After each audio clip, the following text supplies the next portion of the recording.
Welcome back to the shop. So just a real quick one here today. Some of you may have seen our What Is It Wednesday. We had a bit of a shrieking noise coming out of the 68 here. We had quite a few saying flex plate, the torque converter, belts, throw out bearing, which is a good guess except this truck's an automatic.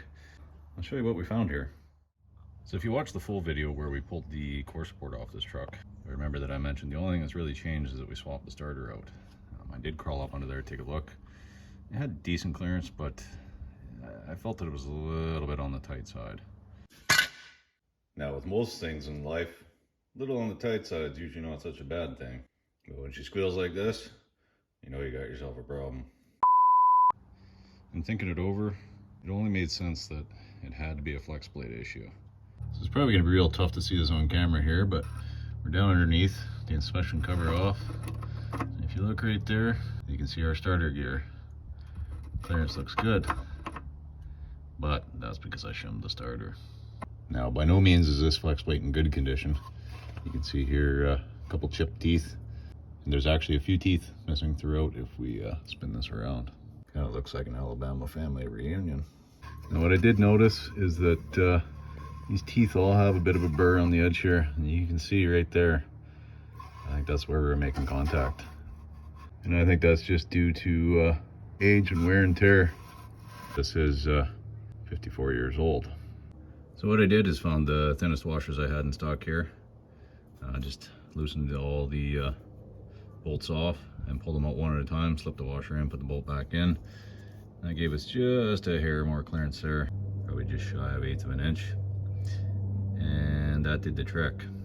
Now I can hear you all out there saying, you don't shim starters on a Ford. And you're right, you typically don't have to. Now, do I think the flex plate's cracked on this? Possibly. There's a good chance. It looks to be original.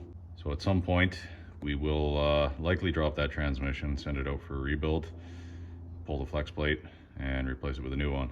However, for the time being, it's not chirping. Those spacers aren't gonna hurt anything. If that flex plate starts making more noise, then we'll definitely know that we've got an issue with cracks. It is an aftermarket starter, so there's a possibility that there's a clearance issue there. As much as I don't like temporary fixes, we're gonna run with that for now, and we'll deal with it when the time comes. We gotta get this front clip back on, get some other issues tackled, and get this thing through inspection.